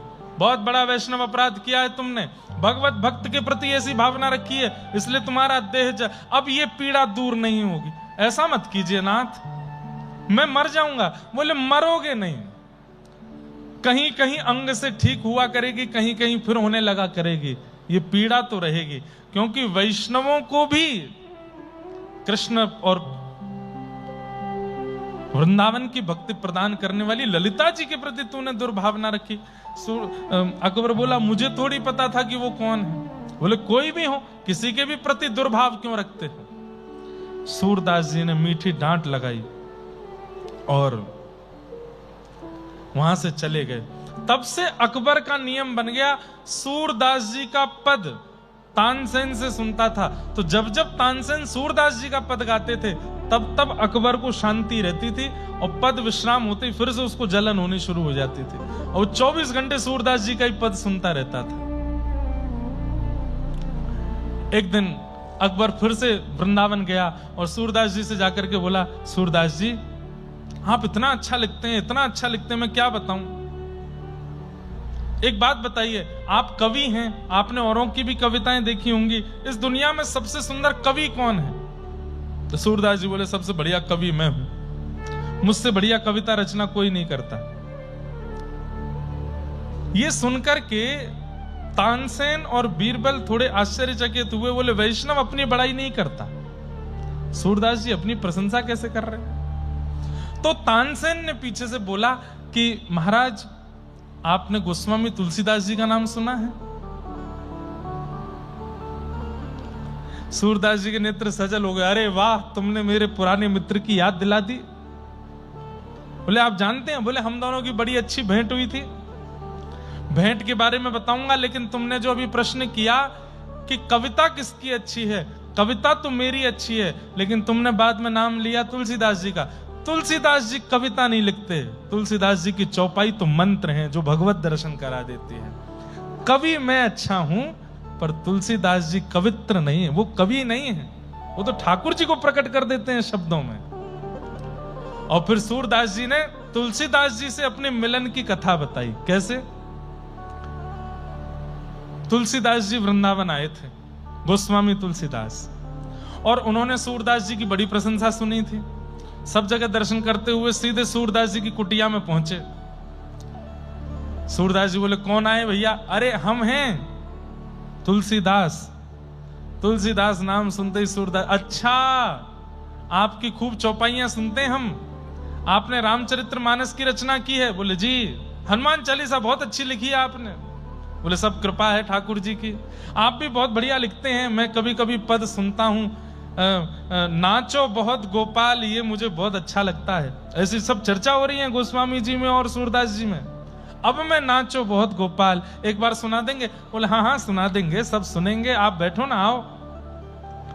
थोड़ी देर वार्ता होती रही, एक दूसरे की प्रशंसा करते रहे। थोड़ी देर बाद गोस्वामी तुलसीदास जी बोले एक बात तो माननी पड़ेगी। बोले क्या? कितने भी कृष्ण की महिमा गा लीजिए, कितने भी कृष्ण के पद लिख दीजिए, पर हमारे राम जी का पारावार नहीं हो सकता। हमारी राम जी की बराबरी नहीं कर पाएंगे ठाकुर जी। सूरदास जी सीधे होके बैठ गए। बोले देखो तुम्हारे राम जी को बार बार प्रणाम है, राम जी को बार बार वंदन है, पर हमारे ठाकुर जी को कम मत समझो तुम। अरे नहीं, हम सब जानते हैं, सच्चाई तो हमको पता है। बोले देखो ऐसे मत करो, हम अपनी पे आ जाएंगे तो फिर हम ऐसी ऐसी बातें बता देंगे, फिर रोते डोलोगे। बोले देखो बातें तो मुझे भी बनानी आती है, मैं भी कवि हूं, आप भी कवि हो, दोनों एक दूसरे को हराते रहेंगे। आज एक काम करते हैं, बिना कविता के प्रतियोगिता करते हैं, देखते हैं कि तुम्हारे ठाकुर जी बलवान कि हमारे राम जी। सूरदास जी बोले क्या करोगे? बोले तराजू लटकाओ, और एक पड़ले में आप बैठोगे अपने गोपाल जी के साथ, मैं बैठूंगा अपने सीताराम जी के साथ, जिसका पटला भारी वो विजय। सूरदास जी बोले हम तो पतले दुबले से हैं। तुलसीदास जी बगल में आके अपना हाथ स्पर्श कराए, बोले हमें छू के देखो, हम कौन से मोटे हैं, हम भी पतले हैं। सूरदास जी उनका हाथ पकड़े, फिर अपना पकड़े, बोले हाँ हो तो हमारे जैसे ही। तो बोले चलिए हो जाए प्रतियोगिता। तराजू में जैसे ही पहुंचे, पहले सूरदास जी एक पटले में बैठे, जय हो मेरे गोपाल जी, और कह करके जैसे ही बैठे पटला नीचे हो गया। अब दूसरी तरफ सूरदास अभी बैठे नहीं तुलसीदास जी महाराज ने पटला नीचे किया और तुरंत बैठे, जय हो मेरे श्री सीताराम। और जैसे ही बैठे थोड़ी देर तो पटला ऊपर नीचे होता रहा, थोड़ी देर बाद सूरदास जी ऊपर चले गए, गोस्वामी जी का पटला नीचे आ गया, और जो लोग 4, 5, 10, 15 लोग दर्शक थे, उन सब ने जय जयकार करी, सियापति रामचंद्र की जय, गोस्वामी तुलसीदास जी महाराज की जय। सूरदास जी बोले क्या हुआ? नीचे से तुलसीदास बोले क्या हुआ? क्या जो होना था वही हुआ, जो वास्तविकता है वो हुआ, हम जीत गए। हमारे राम जी बलवान हैं, हमारे राम जी का प्रताप है, हम जीत गए। सूरदास जी भावुक हो गए, बोले नीचे उतारो मुझे। पडला नीचे किया, अपने गोपाल जी को हृदय से लगा के रोते रोते लाठी से चलते हुए पहुंच गए कुटिया में। और कुटिया में जाके इतना रोए, इतना रोए, इतना रोए, नेत्र नहीं दिए मुझे, लाठी से चलता हूं, अपने आप प्रसाद पाता हूं, अपने आप स्नान करता हूं, आज तक दुनिया का एक रंग नहीं देखा मैंने, कभी शिकायत नहीं की आपसे।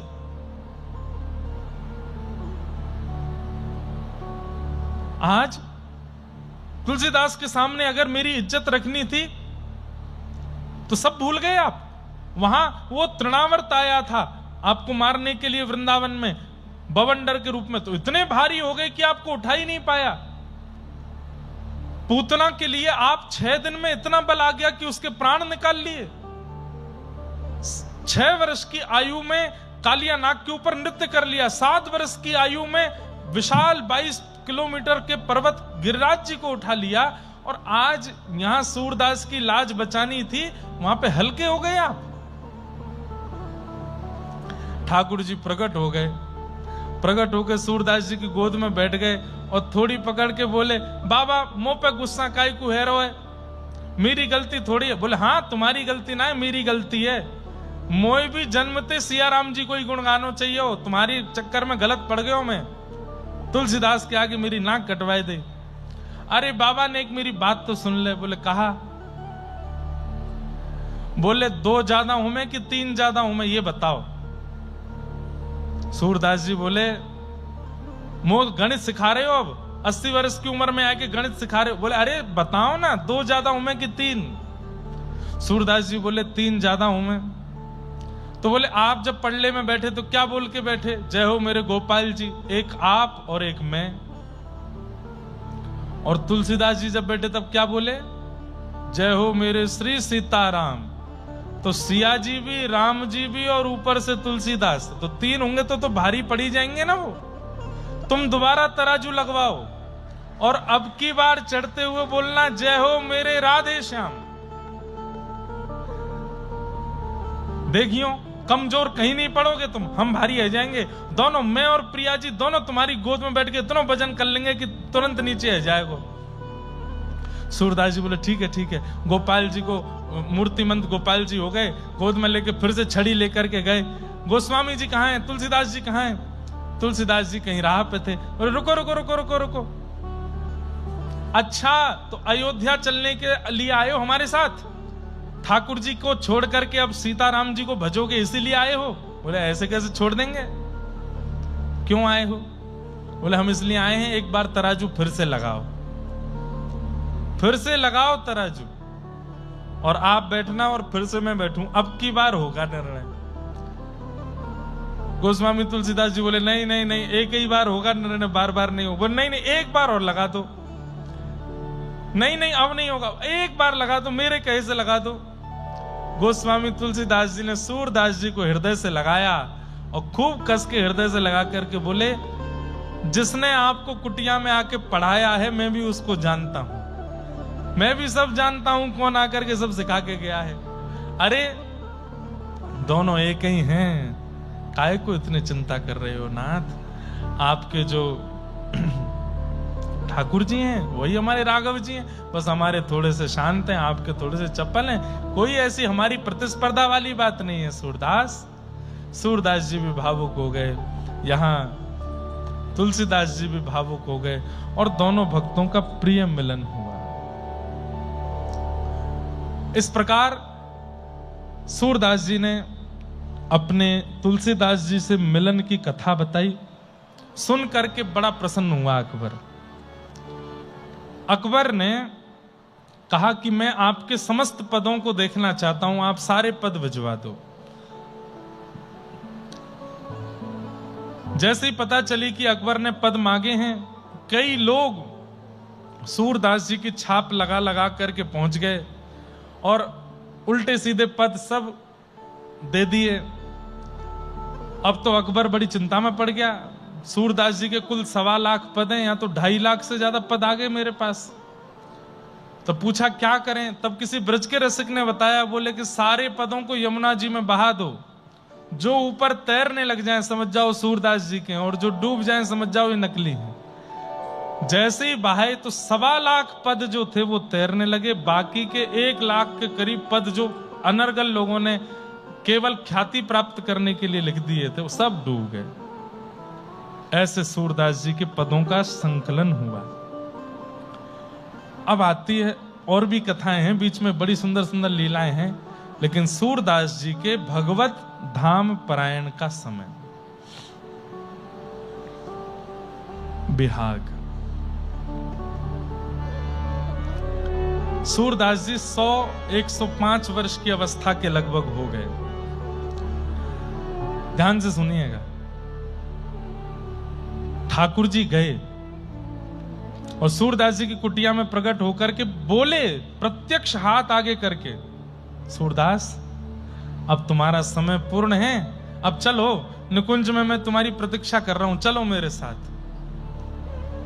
सूरदास जी बोले, जय जय, 1.25 लाख पद लिखने थे, अभी लाख हुए हैं, आप कृपा करके थोड़ा सा और समय दे दें, 25,000 पद रह गए, मैं लिख दूंगा।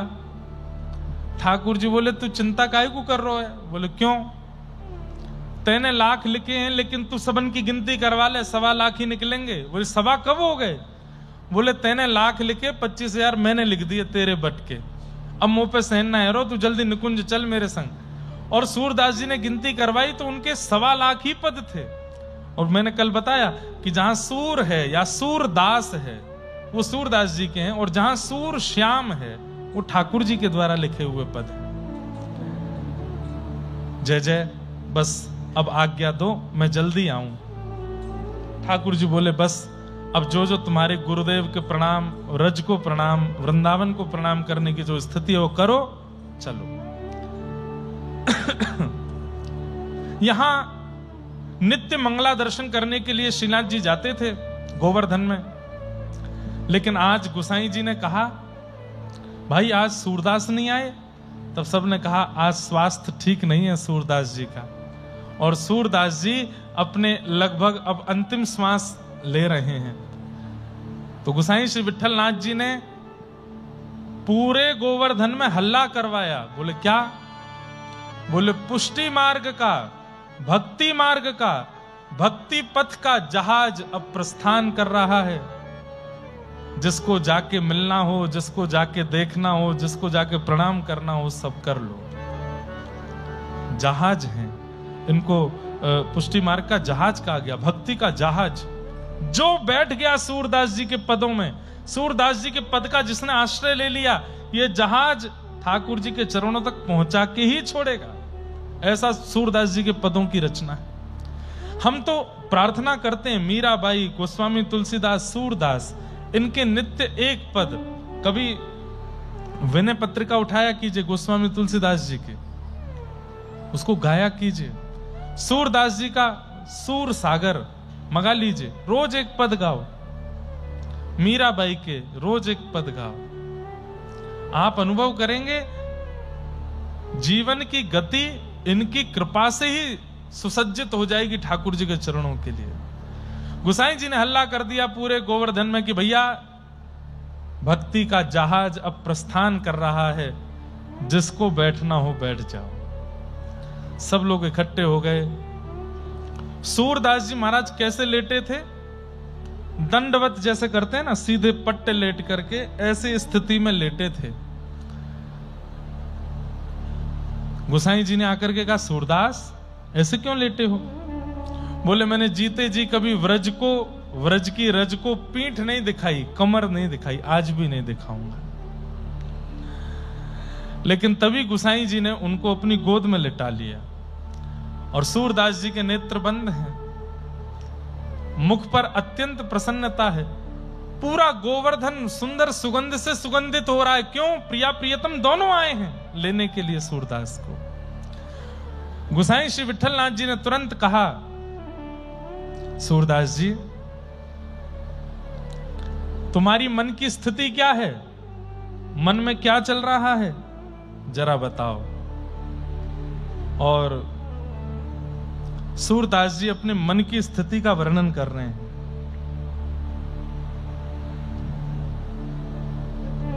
बाली बाली हूँ, बाली बाली हूँ, कुंवरी राधिका। किसका स्मरण कर रहे हैं? किशोरी जी का स्मरण कर रहे हैं। और अपनी अंतिम स्थिति में श्वास निकलने वाली है सूरदास जी की, और सूरदास जी कह रहे हैं, मैं ऐसी किशोरी जी की बलि बलि जा रहा हूं। कैसी किशोरी जी? जिन्होंने नंद सुवन को अपने मोह किया है, अपने बल में, अपने बस में कर रखा है। ऐसे हमारे पंडित श्री जसराज जी बहुत सुंदर इस भाव को गाते थे। वो अपनी अंकिता बहन आती हैं तो उनसे मैं गवाया है। आप भी गाते हैं ये भाव, गाए हैं ये वाला भाव, बलि बलि हूं कुंवर राधिका। पंडित जसराज जी का ये धुन, ये कंपोजिशन उन्हीं की है। उन्होंने सबसे ज्यादा सूरदास जी के पद गाए हैं, पंडित जसराज जी ने। तो उनका ये पद है, और ये सूरदास जी का अंतिम पद है। 3 पद अंत में गाए, उनमें पहला पद ये वाला गाया। बाली बाली हूँ, बाली बाली हूँ, कुंवरी राधिका। नंद सुवन जासों रति मानो, बाली बाली हूँ, बाली बाली हूँ, कुंवरी राधिका। नंद सुवन जासों रति मानी हो, बाली बाली हूँ। वे अति चतुर तुम चतुर शिरोमणि, प्रीति करी कैसे रही छानी। तेजो धारत तन कनक पीठ पता, सो तो सब तेरी गति थानी। बलि बलि हूँ कुंवरी राधिका। नंद सुवन जासों रति मानी, बाली बाली हूँ। अंतिम श्वास चल रही है सूरदास जी की, और दोनों भुजाओं से बलैयां ले रहे हैं। गोसाई जी पूछ रहे हैं, क्या दिख रहा है? बोले, श्री जी की बलैयां ले रहा हूं, जिन्होंने श्याम सुंदर को अपने वश में कर रखो है। हमारे माई श्यामाजू को राज, जाके अधीन सदा ही सांवरो, या ब्रज को सिरताज। हमारे माई श्यामाजू को राज। किशोरी जी का स्मरण करते हुए, सूर सुजान सखी के बूझे, प्रेम प्रकाश भयो बैसानी। सूर सुजान सखी के बूझे, प्रेम प्रकाश भयो जानी। बाली बाली हूँ तभी वहां बहुत लोग बैठे थे, उनमें से एक बोल पड़ा, सूरदास जी बुरा मत मानियो, मैंने जब से आपके पद सुने हैं तब से लेके आज तक मैंने केवल या तो दीनता के पद आपसे सुने हैं, या तो अपनी धन्यता के पद आपसे सुने हैं, या ठाकुर जी की लीला के पद आपसे सुने हैं। आप कैसे कवि हैं? आपने अपने गुरु के लिए कभी कुछ नहीं गाया, अपने गुरु के लिए आज तक कुछ नहीं गाया। सूरदास जी बोले, तुम्हें प्रिया प्रियतम दिखते थे, तुम्हें श्याम सुंदर दिखते थे, तुम्हें दीन बंधु दीनानाथ दिखते थे, पर मुझे मेरे गुरु ही मुकुट पहन करके ठाकुर जी के रूप में दिखाई देते थे। मुझे मेरे गुरु ही कभी कभी चुनरी ओढ़ करके श्री जी बन के आते हुए दिखाई देते थे। अरे ये सूर की भाषा है, समझना मुश्किल है। मैंने प्रिया प्रियतम को तो देखा ही नहीं है, अपने गुरु को ही प्रिया प्रियतम के रूप में देखा है। मेरे गुरुदेव श्रीमन महाप्रभु श्री वल्लभाचार्य महाप्रभु ही कभी कृष्ण बन के आते थे, कभी प्रिया जी का रूप धारण करके मेरे चित्त में आते थे। उनकी झांकी को ही मैंने गाया है। अंत में जाते जाते भेद खोल दिया सूरदास जी ने, जीवन भर नहीं बताया ये बात, अंत में बता दिया कि मैंने तो अपने गुरु को ही देख करके गाया है। मैं तो गुरु स्तुति ही गा रहा हूं, पर गुरु ही वंशी बजा रहा है तो मैं क्या करूं? मैं तो गुरु स्तुति ही गा रहा हूं, पर गुरु ही रास रचा रहे हैं तो मैं क्या करूं? मैं तो गुरु स्तुति ही गा रहा हूं, पर मेरे गुरु ही सुंदर चुनरी पहन करके और श्री प्रिया जी की तरह मान ठान रहे हैं तो मैं क्या करूं?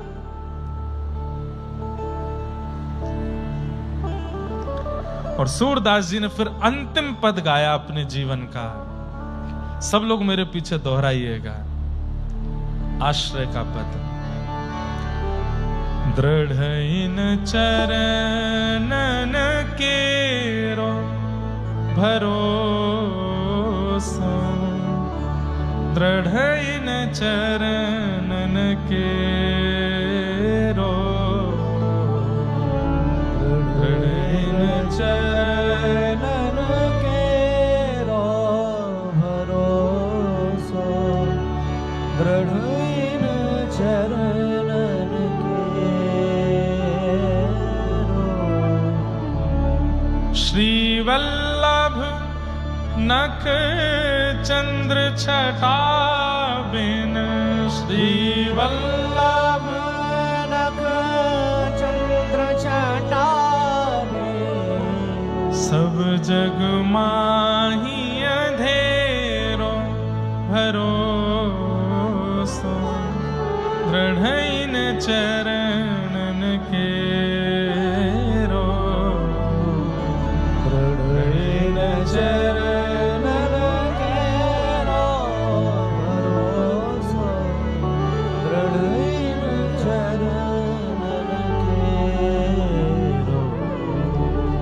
साधन और नाहिया कली में, साधन और नाहिया कली में, जासू होत निवेरो भरोसो, दृढ़ इन चरणन केरो, दृढ़ इन चरणन केरो भरोसो, दृढ़ इन चरणन केरो।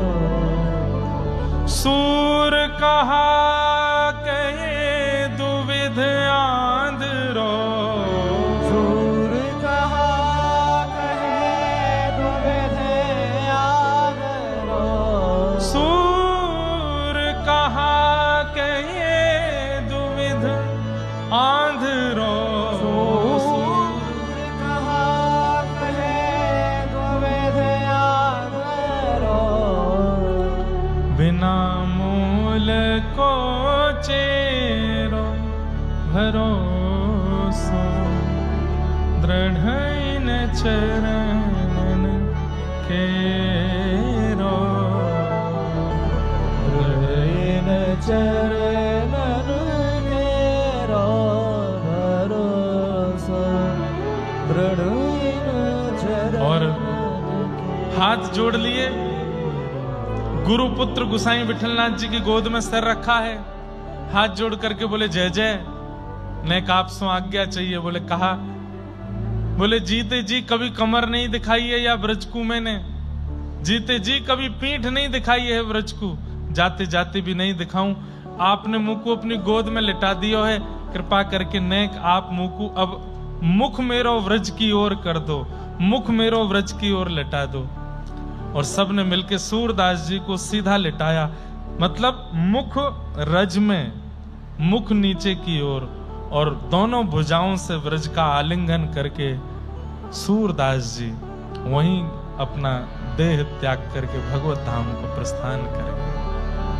बोलो सूरदास जी महाराज की जय, भक्त वत्सल भगवान की जय, गिरिराज धरण की, श्री गोवर्धन नाथ की, श्री वल्लभाधीश की जय, गुसाई जी परम दयाल की जय, श्याम सुंदर श्री यमुने महारानी की जय, जय जय श्री राधे।